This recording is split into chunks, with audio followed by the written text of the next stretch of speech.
इस धार्मिक मंच से हृदय की गहराई से आप सभी का धन्यवाद करता हूं, आभार व्यक्त करता हूं। ये धार्मिक मंच है, मैं ज्यादा समय नहीं लूंगा।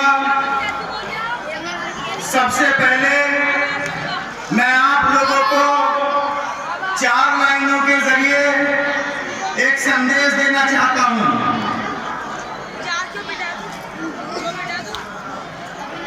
सम्मानित साथियों, मैं एक मामूली सा इंसान हूं और आप लोगों ने मुझे मंच पर बुलाकर जो मेरा मान सम्मान बढ़ाया है, इसके लिए मैं तमाम क्षेत्रवासियों का बार बार धन्यवाद करता हूं। और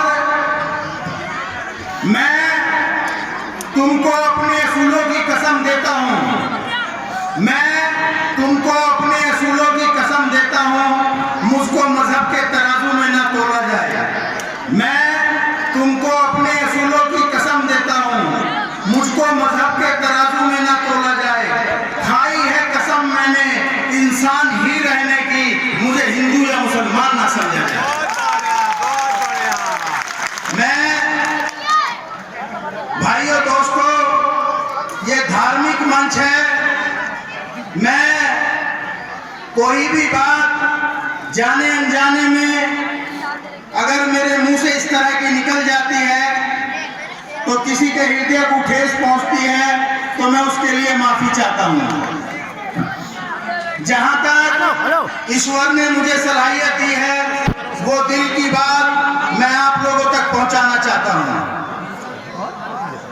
मैं जो जानता हूं वो आप लोगों को बता रहा हूं। जिस समय लक्ष्मण जी के प्राण संकट में थे, उस समय हनुमान जी को संजीवनी बूटी लेने के लिए भेजा गया।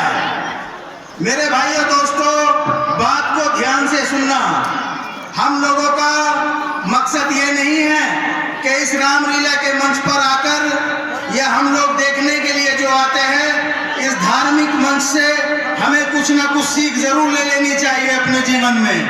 तो मैं ये बताना चाह रहा था आपको, जिस समय हनुमान जी को ये जिम्मेदारी दी गई कि सूर्य उदय होने से पहले पहले आपको संजीवनी बूटी लेकर आनी है, ताकि इनके जो प्राण संकट में है वो बचा लिए जाए। तो हनुमान जी जिस समय संजीवनी बूटी लेने के लिए गए, तो मेरे भाइयों दोस्तों, एक मानव, एक व्यक्ति जो इंसान के रूप में राम के नाम की माला जप रहा था, उस व्यक्ति का मकसद था कि किसी भी तरह सूर्य उदय होने से पहले ये ना पहुंच पाए संजीवनी बूटी लेकर, उनका टाइम वेस्ट करना हनुमान जी का उसका मकसद था। वो राम के नाम की माला जिस समय जप रहा था, हनुमान जी ने सोचा ये तो मुझसे भी बड़ा कोई राम का भक्त है, क्यों ना उसके दर्शन कर लिए जाए। जब वो उसके नजदीक पहुंचे तो उन्होंने देखा वो राम राम राम राम राम के नाम की माला जप रहा है। वो इंसान जो इंसान के रूप में था, वो एक मानव नहीं था, वो एक राक्षस था।